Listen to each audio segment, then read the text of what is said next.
I get a decent number of requests to play various different games, but I can say that I'm pretty thrilled whenever I get an email from Guillotine Agency. They were gracious enough to give me early access to what is likely going to be at the top of my list for Game of the Year this year with Clair Obscur Expedition 33, and they also gave me early access to Orcs Must Die Death Trap, the roguelike tower defense game from the beloved series of Orc Slaughtering Mayhem. So when I was asked if I wanted to give another roguelike tower defense game a shot with a promise of an addicting gameplay loop, that was all I really needed to hear.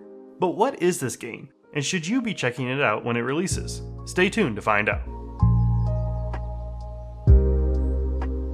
Developed by Broken Spear and Invisio Creations, and published by Parallel 45 Games, Tower Dominion is a roguelike tower defense game that challenges you to defend your empire against relentless Archanid invasions.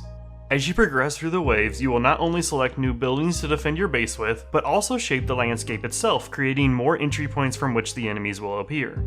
You can choose from up to 30 different commanders, each with their own specialties spread across 3 different factions that not only take place in 3 distinct environments, but also have 3 different approaches that need to be mastered for you to survive. It is up to you to adapt to unpredictable enemy waves and prove your tactical mastery in an ever-evolving fight for survival. Now, I'll admit the first thing worth noting is the art style for the game. It seems like something that would be a little bit too cartoony at times, but it really grew on me as I played.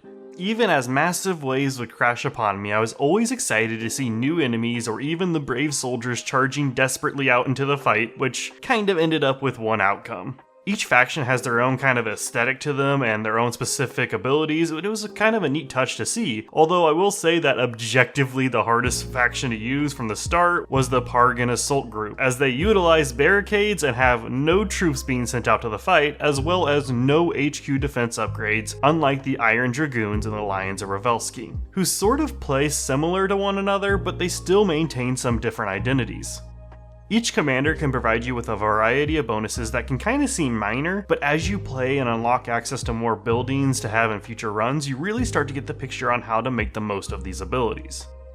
I do think that some insight into things may be beneficial to the player, as although I began to kind of learn how certain buildings can be upgraded and how best to plan around certain enemies, there were some aspects that I still don't have a full grasp on. The biggest one to stand out is the term discovery.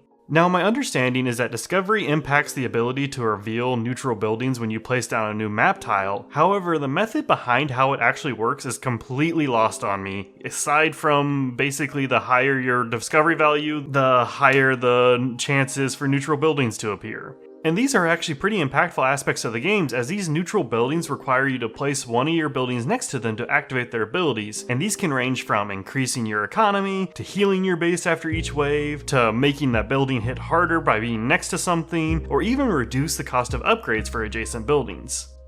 As you progress, the difficulty of the game ramps surprisingly quickly, with each level making you have to defend one more path to your base that your enemies will use. If you get lucky or have enough recon points to reroll tiles, you can actually end up closing off some of these paths, but I ended up finding out that long hallways were the best to exploit thanks to mortars, bombing runs, and whatever upgrades I could get my hands on that would make the buildings more efficient.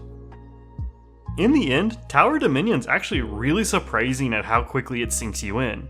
It was always easy to justify one more run because you unlocked a new commander, new building, or just wanted to try something completely different. And even if you start to get relatively good at the game, getting to the actual end goal of unlocking and surviving through as much of the frontier mode as you can will take more time to get to than you think.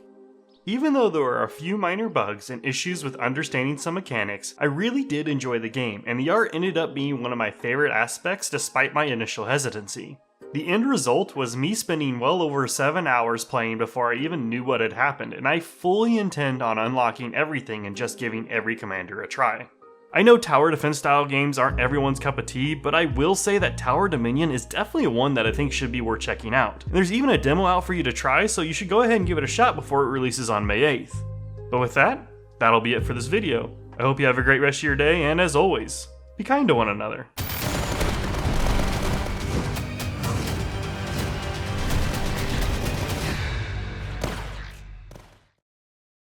Shoutouts go to Relativity, Naughty Dog is King, Chaos, and Kamikalo alongside all those sub to the channel. Thanks again to the folks at Guillotine Agency for getting me early access to Tower Dominion, and I hope you'll stick around to check out an upcoming project that is well overdue. But either way, I will see you soon.